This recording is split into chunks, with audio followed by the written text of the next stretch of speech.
Salutations and all things merry! Welcome to As a Pleb Thinketh. This video was drafted as an ode to the haters. When I say haters, I don't exactly mean it in the traditional sense, you know, like being a jealous ne'er-do-well or a bigoted know-it-all. No. With that being said, today I will refer to a hater as someone who can be defined as a pessimist of sorts. And the notion of pessimism is, well, what I wish to address today. Wait. Today!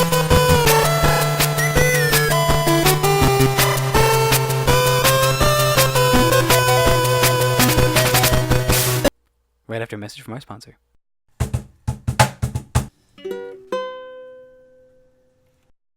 So, there are actually a lot of really cool people addressing the condition of haterdom, or pessimism. Think on pessimism ever so briefly. You already know it can be found literally everywhere.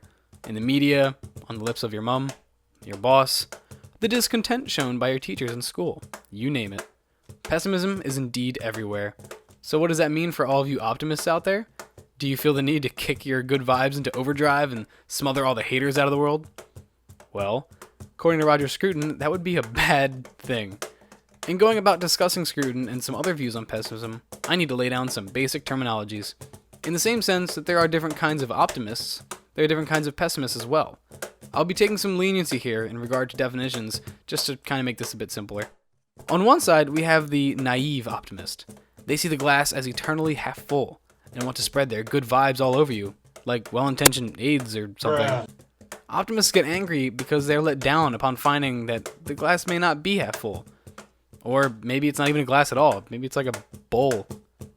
Yeah. Opposite of this, we have the undying, curmudgeonly pessimist. Think like pre-spirit visited Ebenezer Scrooge. Like, meh. This guy goes bah humbug at everything and is generally a misanthropist. Somewhere between these two is a happy place. While some like to call this place the realist zone, Scruton affectionately refers to these people as scrupulous optimists. People who take a moment and attempt to consider the many sides to any one happening and proceed cautiously. The optimist is let down, most often, in big ways. They expect things to go well, and when they don't, they're sometimes crushed. Wow. The pessimist never expects things to go well, and they're let down more on a chronic timeline. Always dampening the good times and always trudging through the bad. Bruh. The scrupulous optimist is in a tough spot. They don't expect anything certain, yet they're also prepared to make arrangements should things go south. People like to take pot shots at these folks because they're almost undecided in a sense, not committing to the false dichotomy that has hold. There is a famous line that I think befits the scrupulous optimist perfectly. What need is there to weep over parts of life? The whole of it calls for tears.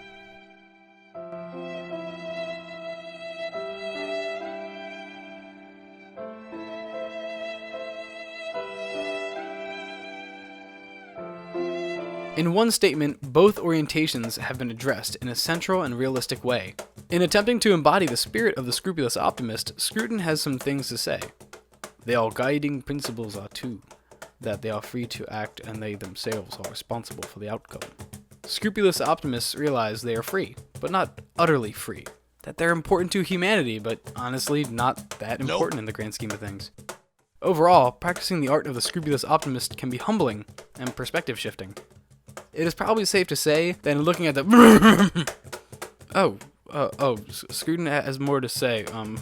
Most of all, scrupulous optimists strive to fix their hopes as best they can on things they know and understand, on the people who are close to them, and on the small-scale local affections and the foundations of our happiness.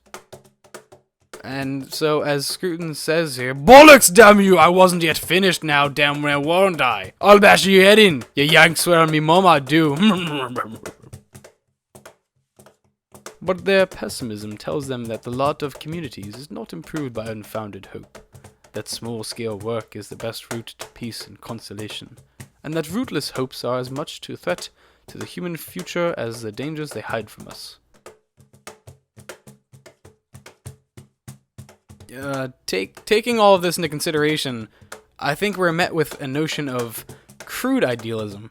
Granted that there could never be an overarching idealism for the world, I think there could very well exist sects, not like that, of idealism that still reflect on worldly values. Some of these could be set forth into the locale of the scrupulous optimists.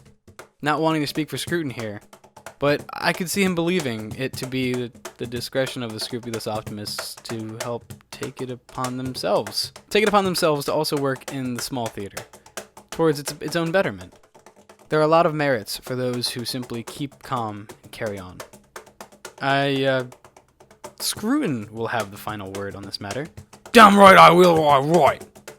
Rather than lose ourselves in the unveiled hopes, therefore, we should reflect again on our nature as settled, negotiating creatures, and return to the task in hand, which is to look with irony and detachment on our actual condition, and to study how to live at peace with what we find.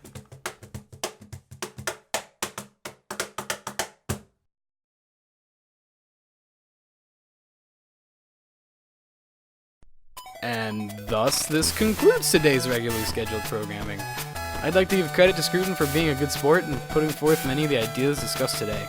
It just so happens that he has a book, The Uses of Pessimism, and I thought it was an interesting read. It really kind of helped inspire the main gist of, this here episode. So yeah, kudos to you, Scruton. And so, as the ancient Greeks used to say, thou shalt liketh and subscribe, else ye may never know just how many things you may never know. I think that was kind of a loose translation, but you get the idea. This has been As a Pleb Thinketh. Happy.